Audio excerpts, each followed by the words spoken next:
got it on, though, and we're rolling. Okay. So I probably need to quit eating these. That's up to you. You might get one. Well, I'm just going to be like, nom, nom, nom, nom.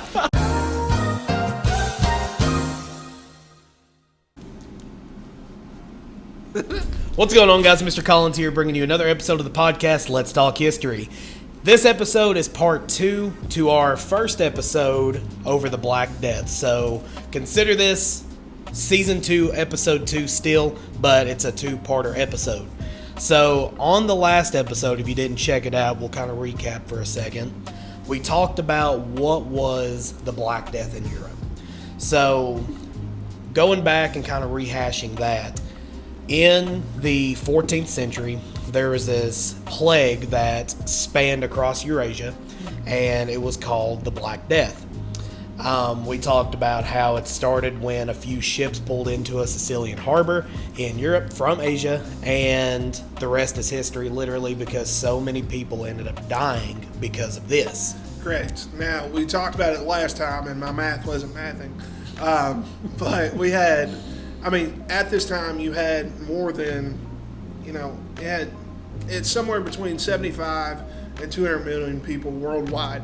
And we're talking about worldwide, we're talking about Europe, Africa, and Asia. Yeah. Okay, so that's that's what they would have known as the known world at that time, according to Europeans. And over 200 million people, 75 to 200 million people died of this plague. And over 50 million people in Europe died just within 4 or 5 years during this time. So you're looking at 50 to 60% of the population of Europe at the time. Europe, like we said the last time, Europe's not a very big country. It's about the size of Texas. Yep.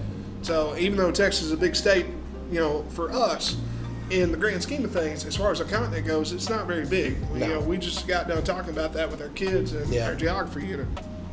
So, and the biggest thing is, I think kind of what leads us into our conversation today is people didn't really understand how or why this began. We start questioning God. We start questioning medical practices. Yeah. We start questioning government officials, and eventually it leads to a bunch of hysteria and pointing fingers at one another. And maybe you want to expand a little bit more on that. Yeah, so after the Black Death kind of took off, I feel like people, especially on, topics this long ago, people are kind of desensitized to what exactly happened. Yeah. This is just some topic you talk about in social studies class. Right. And I can remember learning about this at my undergraduate college, that this was a really bad time to be alive. It was a sad time to be alive. Yeah. Like, really put yourself in the shoes of a family member who lost your whole family and your friends of that family to what was thought to be a wrath of God. Right. It was a really depressing time for Europe. That's why this time was called the Dark Ages. Right. Because it was just a really dark part of European history. But, stemming off your point there, not only just that, think about what we went through with COVID just a couple of years ago. Unfortunately, during the height of the pandemic, I lost both my grandparents. Now, granted, I know there's a lot of political and implications when you say the COVID word, right? Yeah. And stuff, because it got so politicized. But the plague was as just politicized 100%. back in that day. 100%. And you've got people who are dying left and right, but you got family members, people that you love, respect, and care about, that you can't see. Yeah. That are physically dying, and there's nothing you can do to help them. I'll never forget this. Watching my grandfather on his deathbed, unfortunately. He was sick. My grandpa was almost 90 years old when he passed away. But got COVID, and the human side of us wants the hope for the best, but knowing good and well, the likelihood with everything else he had going on, it wasn't going to be good. Yeah. And to watch him just sit there and suffer. I put myself, when thinking about this topic back, I think about my experiences then, but thinking about, obviously we have a pretty good grasp of medicine. We're definitely not experts by any means, but we kind of understand through what we've learned through school and college that we kind of know how the body works, and stuff. We kind of know what should be a qualified treatment for something and what shouldn't. But put yourself back in the time of the 1350s, late 1340s, 1350s, and you don't have those medical practices available. You don't have. You have no clue what's going on, and somebody that you love and truly care about is laying there. There's nothing you can do for them. But not only that, you're scared to death. You're going to get it yourself. Yeah. What are you going to do? You're going to fall back on church is what you're going to do. And because that's really the only rationality these people had, because they didn't really understand science. So whenever in history you couldn't explain something scientifically, you explained it religiously. Right. So if you look at the ancient Mesopotamians, they believed that the moon was controlled by a certain god, and if they upset this god, the moon wouldn't come back out. Right. The sun, it was vital to their crops and everything. If they upset the sun god, then there's no more food. Right. This was still the same in medieval Europe. So you thought this was literally God punishing you. And just try to put yourself in the mindset of someone who lived in medieval Europe, and you felt like you had done everything right in your life to appease God, and all of a sudden you have this plague brought upon you.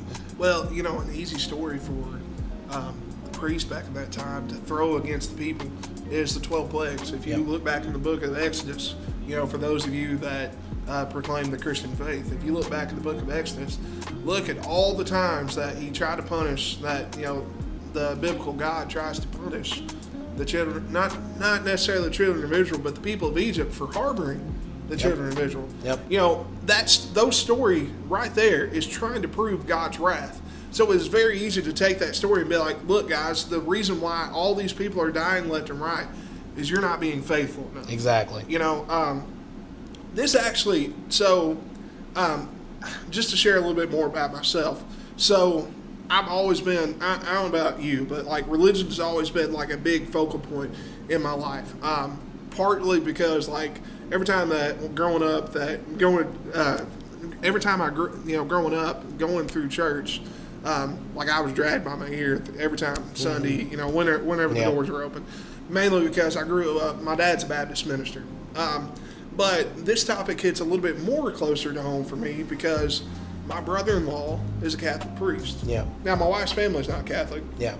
My wife's family my brother-in-law actually grew up, I guess you could say, Baptist-costal. Mm-hmm. So, he grew up Baptist and Pentecostal, but eventually, he transitioned to the Catholic faith. And I've become a little bit more knowledgeable based on conversations we have. Now, I like to pick at him over this topic because at this time, during the Middle Ages, the Renaissance period, but the Black Death more especially because it exposes the corruption that's going on in the Catholic Church. And we kind of joke around about that from time to time. I really developed a kind of a wealth of knowledge from him. So the Catholic faith, I think it's kind of important to kind of talk about why. So there's 7 sacraments, and some of the main sacraments are like communion, which they call the Eucharist. You've got confession, prayer, just different things. I can't name them all off the top of my head right now because I'm not Catholic. But those 3 main things, you have to have a priest. There, while you're doing so. Just to give you some statistics, so in 1349 in England, over 40% of the priests perished. So think about this. You've got an organization, this institution that thinks that they are just, not necessarily they think they are, they portray themselves to the common folk that they are the direct representation of God. They're above everybody else, basically. So, Catholics view the Pope today as the representation of Christ on earth, but it's not a literal thing, okay? They believe that, he basically has the same, not necessarily authority, but the same status, I guess you could say, as what Christ would, as the leader of the church. Not necessarily saying that the Pope is going to go out here and do all the miracles and stuff like that Christ would, right? So back in these days, they literally believed that these priests were basically God's like the waypoint, like a hotline to hey God, what's up? How you doing, my guy? You know what I'm saying? Yeah. What do you say? I don't know. He didn't pick up. No. He'll get back to me. Okay. So I'll see if I can get back to him. No, but reminds me of Bruce Almighty when he got the emails. Yeah. Yeah. You've got prayers from Yahweh. Who's this? Yeah. No. Anyways, So, sorry. But again, these folks are, to the lay people, the common people at that time, they're the mediator between them and God. Okay? And there's a lot of these sacraments which they hold holy, which they believe is their path to salvation. Because Catholics believe that it not only takes faith to have salvation, but it also takes works, that they're intertwined. And you have to have those works, which are the sacraments, to be able to maintain your salvation. Yeah. So at this time, you have to have communion, which is coming in, partaking the body and the blood of Christ, remembering the Last Supper and, the atonement for sins. You've got confession, which a confessional would be like... you're basically confessing your sins. Yeah, you're confessing your sins. Catholics basically believe that it's just a way of... It's not saying that, like, if you were a priest, for example, it's not saying that me telling you what me telling you what I did wrong is... like justifying what I did. It's just, I'm cleansing my soul of it. You're basically recognizing you did wrong. Right. And you want to do right. Right. And those priests were sworn to secrecy. Right. They weren't supposed to go around, spreading all the dirty laundry. And they still are. I'm sure they did. Oh, yeah. But, they weren't supposed to. Correct. So, let's fast forward a little bit. So, you got the plague hitting everywhere, right? And another thing that they have to do is these last services, these final rites. Yeah. Praying over the body, administrating communion and stuff like that. Basically, it's almost like yes, you have your faith, but let's get these final works in to kind of make sure that you're going to be good to go into the afterlife, right?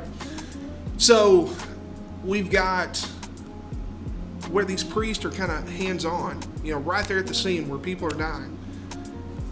According to statistics in 1349, over 40% of the priests in the Diocese of England pass away. Yeah. And the highest number that's recorded at that time is the Diocese of Barcelona in Spain, with over 60% of the priests. Yeah. Now, this is a long process to become in the priesthood. It took my brother-in-law 10 years to become a priest. Now, he took a couple years off because of family and stuff, but it takes 8 years. That's the same amount of time it takes a doctor to become a doctor. Yeah. Literally. Yeah. So, so usually the way it works, once you graduate, like what we would, like our undergrad or whatever, after 4 years, you can become what they call a deacon of the church. So you're sworn to celibacy and stuff, and you are performing all the duties that basically a priest would, except for like confession and communion and stuff like that. Yeah. And then once you get past that, usually around 25, 26 years old, that's when you can become a full ordained priest. Yeah. This has kind of been a standard throughout the board across the history of the Catholic Church. You've got, people, you had to be a deacon at the age of 20, you had to be a priest at the age of 25. But think about this, Mr. Collins. You got people dropping left and right. What's the demand? So, a big thing with, the priests is they're going to have to go out to all these people dropping left and right. Right. And with this unknown disease that they have no idea about, and they've got to go read them their last rites. Right. That's a good reason to why so many people ended up perishing because of that, because they were just spreading the disease even more. But I've got this organization that controls a lot of the power in Europe, a lot of the money in Europe. I've got all these little branches, these little locations that are basically collecting all my money. Feudalism. All right. What's going to happen when all these priests go away? So that's going to totally disrupt feudalism to a 100% status. And that's a big implication to the Black Death is that we talked about in class is how it ended feudalism. Mm-hmm. So for those of you that don't know, feudalism is the social hierarchy that during the times of medieval Europe, It's basically how you categorize the citizens of medieval Europe. Right. If you're at the top of the feudal pyramid, you were a king, a lord, a vassal to a piece of land. Yes, there's my crown. We are all Britons, and I am your king. I didn't know we had a king. I thought we were an autonomous collective. Or you are yeah. Yeah, that'll be good. Or if you were basically 99% of the rest of Europe, you were known as a serf, which was basically a peasant. Right. Well, all of a sudden, you have all of your serfs who were working your land, who were paying the higher-ups in the feudal pyramid. There's no longer anybody to bring in that money. Right. So you're going from just a bunch of people dying to now we have an economic crisis upon ourselves. You know, you can take a look at COVID, like you brought up earlier, and think of what COVID did to the economy. Right. Well, think about COVID and multiply that by like 20. And that was basically life in medieval Europe. Right. You had nobody to farm. No farming meant no food. No food meant no money. And you had to pay your knights to protect your land. So those knights are starting to get upset because now they're not getting paid. And those knights don't have to report back to their vassals or lords anymore because they're not getting that money. Right. So it's almost like what I like to say in class. It's like dominoes. You tip one over and the whole set of dominoes come just crashing down. So, Right. Yeah, I mean, you think about it. Let's go back to, we've talked about, 40 to 50% of Europe dies. yeah. So if half your peasants die, Yep. the ones that remain double the work. Yep. So they have leverage on their side now. They're doing double the work. They're going to demand more Yep. and stuff. It eventually kind of destroys this economic system that had been in place ever since the fall of Rome, basically. But going back to what we were saying about the church, you've got this vacuum, a priest. So what they decide to do, a solution. Yeah. I got a couple of solutions. So the Catholic Church decides that, well, we have a smaller pond that we get to recruit from for these priests, right? So let's just try to get them in as quick as we can. So they start ordaining priests at the age of 18. Yeah. Which is unheard of at this time. Could you run a congregation at the age of 18? I probably couldn't run a congregation now. No. No. I mean, I've been around it all my life, seen Yeah. my dad do it and stuff. No way. It would be hard to do. At the age of 18, I mean, even today, you're still very immature. Like, you're still considered an adult. Right. But, I mean, try to think of where you're at in life right now Right. at 18. You just graduated high school. You've barely worked a job, for most people. Right. You barely know about taxes and all these other things you have to deal with. And you're getting launched into adulthood. Well, and here comes the Catholic Church saying, hey, you've got this responsibility of, leading the souls to Christ, or leading, making sure that the flock is doing okay, and, Yep. collecting all this money and all these different responsibilities that the church, is throwing on these babies, for lack of a better term. Yeah. But what happens? You bypass this process of them being in school for 8 years. Obviously, they're not very educated, and they're extremely unexperienced Yep. when it comes to different things that come their way and stuff. You could definitely tell if you've been around church much and you've talked to pastors. You could definitely tell a veteran. Well, it's anything like Oh, that. yeah. You could tell who's veteran and who's not. 100%. You know what I'm saying and stuff. And that experience, there's nothing you can do No. to teach experience. It's Yeah. got to happen. And these guys were being thrown into the fire, and it creates more problems. You've got where they're required to do last rites for people and stuff. You've got to where they're starting to demand more money Yep. from the church and also from the people of Well, all things. Kind of going off of rights, just about 100 years earlier, 1215, you got the Magna Carta. Uh-huh. And this is where in England, right before the plague, the peasants of England hand King James a piece of paper basically saying, we demand more rights. Right. And this just blasted through Europe. Because this is one of the first times in history that individuals demanded rights. Right. What would happen if he didn't do it? A civil war. So obviously King James didn't want that, so he gave the peasants rights. Right. So 100 years later, some change, this happens. The peasants, like you mentioned, are overworked. They're demanding more rights from their governments, from their kings. This, it goes deeper than just religion and economics. It's just this big cesspool of political change in Europe. Well, I guess the best way to sum it up is kind of like what COVID did. Yeah. It produced this culture of... And we keep going back to COVID, but I mean, the similarities between them are just there. It produces this culture of individualism. Yeah. You know, like, okay, so at first, I think during COVID, I think a lot of people's worlds got wrecked when they finally realized that the world doesn't revolve around them. Yep. You know, that there's multiple different factors. Yep.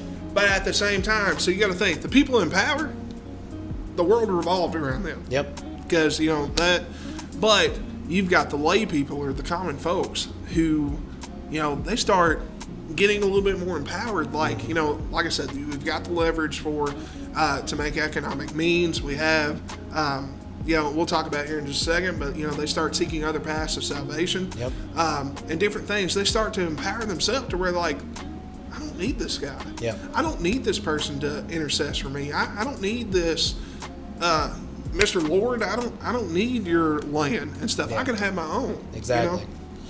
And kind of getting towards the end of the Black Plague too, you almost get a sense of the church, even though all this has happened, they don't care.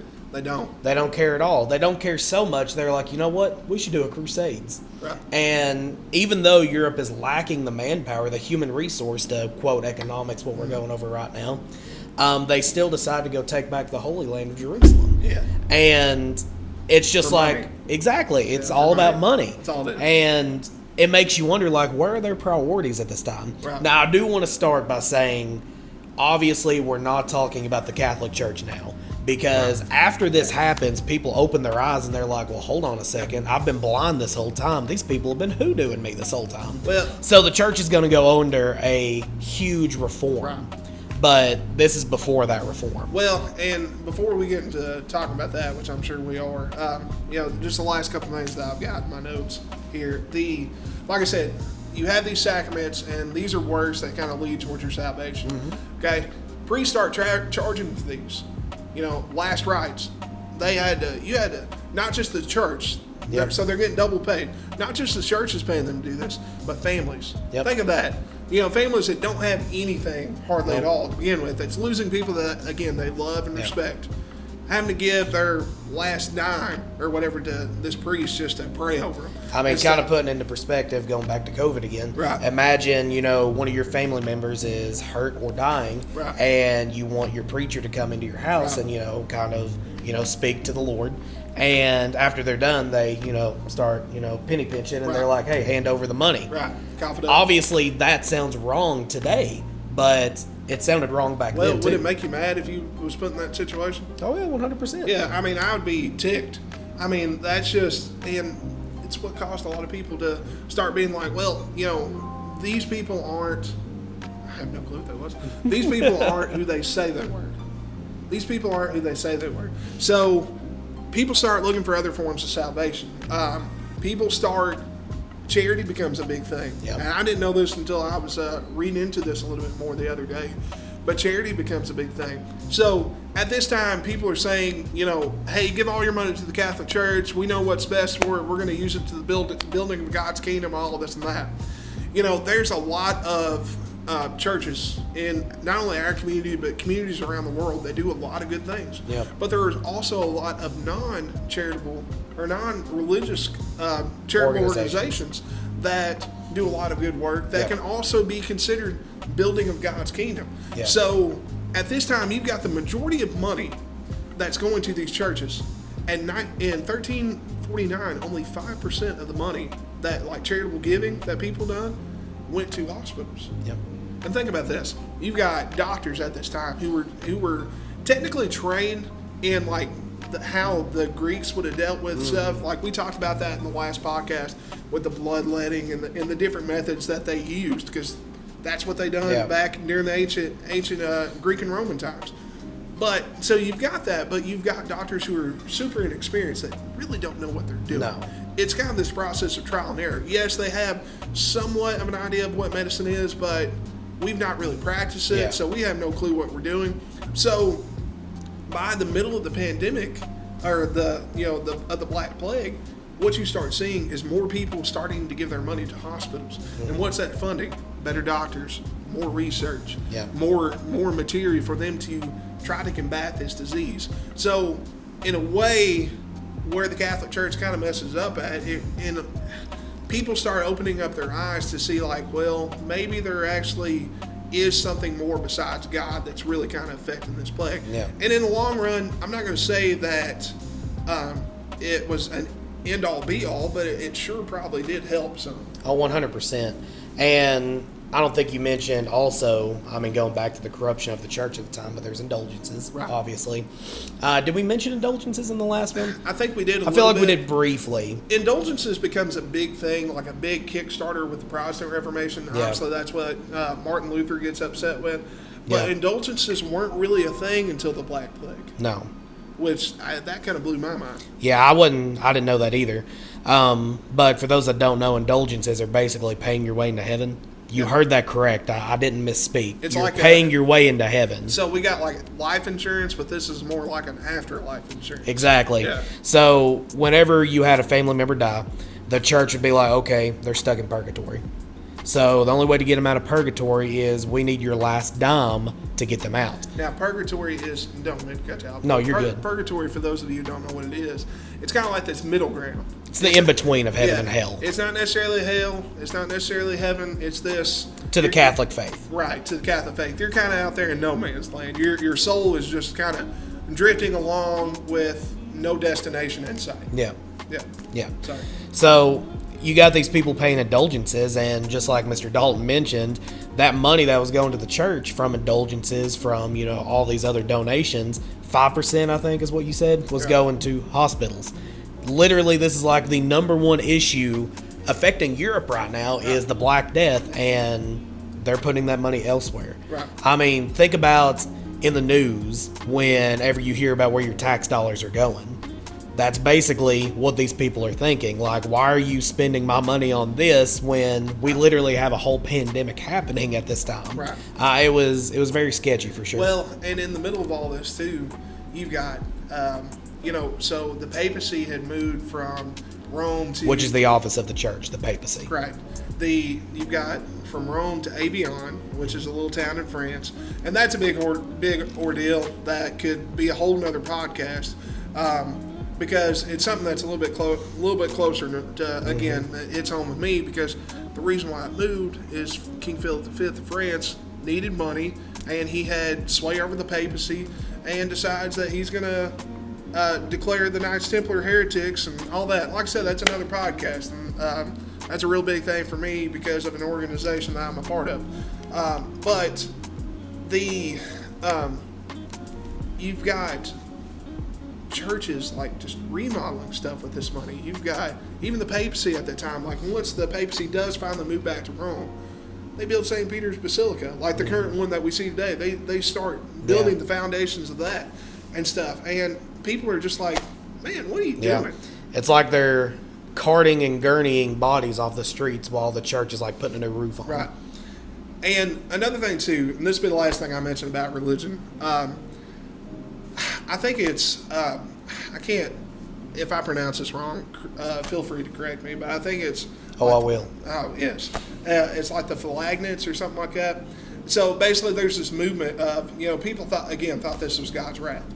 And it's this movement of, well, if this is God's wrath, if I punish myself enough, well, maybe God will quit punishing me. Yeah. And this is kind of crazy thing about it. So, like, if you ever seen Monty Python, which I know both of us are big 100%. fans, there's a scene where they're like, Domine's Requiem, and then they go, boom. Yeah. Right? How that kind of hurt. So, and that's what they literally do. They start, you'll see, you saw people at that time, like, physically carrying crosses and wearing crowns of thorns and taking whips and whipping themselves. And, I mean, all to represent the suffering that Christ did on the cross. Yep. And they think that this is a way that, again, if I punish myself enough, this is going to stop. Yeah. And funny enough, so like this movement got really big in 1350. Funny enough, in 1351, the plague kind of dissipates. So, you conspiracy theorists out there, I'm not saying that what these people done was effective, but it does kind of make you wonder. I don't believe it was, but it is kind of a weird coincidence. It is a weird coincidence for sure. And I think we did mention in the last podcast that the reason it kind of just dissipated is because the plague literally killed itself. Right. It had no other bodies to spread to infect. Now, and these are viruses, remember. Right. They have to have a host. So once they don't have bodies to go to, then that's kind of over. And this wasn't the first time Europe had seen the plague. No. The plague was very big in Rome. Oh, yeah. At the time, one of the reasons it fell. Right. Even Emperor Justinian of the Byzantine Empire that we talk about in class, Justinian not only became physically deformed, but became mentally insane because of him getting affected by the plague. Yep. So the plague has kind of came and gone, but you have almost an 800-year period from where the plague kind of ends during the Byzantine Empire, which is the eastern half of the Roman Empire. And you've got an 800-year period where there's really nobody that comes in that the plague really affects or anything. So you've got, again, people that's just not immune to it. Again, going back to COVID, if you ain't got no antibodies, you're going to be very susceptible to it until your immune system builds up antibodies to it. So, like you said, it does kill itself out. Yes, people do eventually build up an immunity to it and stuff, because I'm sure it had to work its way through everybody's system. At some point or another, they probably had it, and if they didn't show visible signs of it, they probably didn't know it, kind of like COVID does as well. But eventually you had to build up that immunity. It did kind of kill itself out. For sure.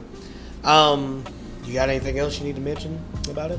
No, I mean, we've talked a lot about the Catholic Church, and again, like I said, this is not the Catholic Church today. No, okay? It's completely different. I actually have a lot of respect for, since I grew up with a lot of like weird connotations about like what Catholics are and stuff like that, but until like I really got to fellowship with the Catholics that my brother-in-law ministers to up in Cincinnati, I really gain a lot of respect for them because they're devout to their faith. They are, and you got to think too.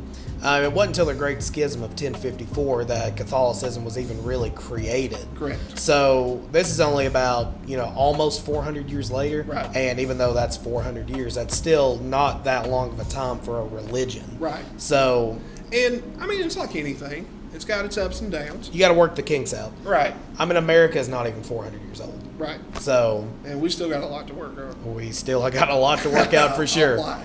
So, I guess kind of bringing it to a close, after the plague left, we go into this kind of awkward period of Europe where people are like, well, what do I do with my hands now? Yeah. Like, to quote Ricky Bobby, nobody really knows what their purpose in life is after that. Right. They've lost a lot of their family members. Europe is, for a lack of better words, depressed. Mm-hmm. And eventually we get launched into a new era in Europe, a rebirth, if you will, called the Renaissance. The Renaissance, and then what would eventually lead to the Protestant Reformation. I think it's a bold claim to say that the plague, is kind of the catalyst movement that, kind of kickstarts these two movements or whatever. But I think it does need to be taken into consideration. 100%. Because to me personally, I do think that it does kind of kickstart, but it's something that can be argued. There's multiple different things over that period of time that could have affected the creation of this rebirth of, focusing on the individual and, learning more outside of just what the Bible provides and stuff like that. I think, I do think it's a bold claim, but I do think that if this hadn't happened, our life would definitely be a lot different. I think we'd be 100%. more. I believe that 100%. I think we would be more. I think it would take. I'm not saying the Renaissance would have happened, but it definitely would have taken a longer time to happen. I definitely think our knowledge on medicine would be different if this didn't happen, because when you're faced with such a pandemic, you're kind of forced to figure it out. And these people were definitely forced to figure out, okay, we got to learn a little bit about science. Right. Because like you were mentioning earlier, you had trained doctors, but trained doctors back then would be like handing a monkey an Xbox controller and teaching them how to drive through Grand Theft Auto. Like, You should it's talk about completely Mr. different. Lovelace like that. I know. Shout out to Mr. Lovelace. He's got to get on the next podcast for sure. We love you, Mr. Lovelace, and I feel like we've kind of, hashed this one out. It took 2 parts. It took 2 parts, but I really do think this is good. For sure. I mean, I want to say this. I appreciate, again, you allowing me to do this with you. It's always an honor to have you, man. But too, like, shout out to our kids. Oh, that's 100%. watching this, and anybody else. Like, we both showed this in class during Panther time one day and stuff, and just dead silence. They were super into it. The kids definitely enjoyed it. I'm really excited to get to this part of our content. Like I said, this was some of my favorite stuff, but shout out to you, the viewer. Absolutely. You're the reason. I mean, we're doing this for fun. We enjoy doing this and stuff. But if you've learned something along the way while we're doing this, it just makes it all worthwhile. And if there's something you thought was interesting, or maybe you have an idea of a new podcast we should do together, drop it in the comments. Yeah. Leave a like, subscribe. We appreciate that. You got anything else? Nope. Well, it's always an honor, Mr. Dalton. And as always, guys, keep learning history, and we'll see you next time. See you guys.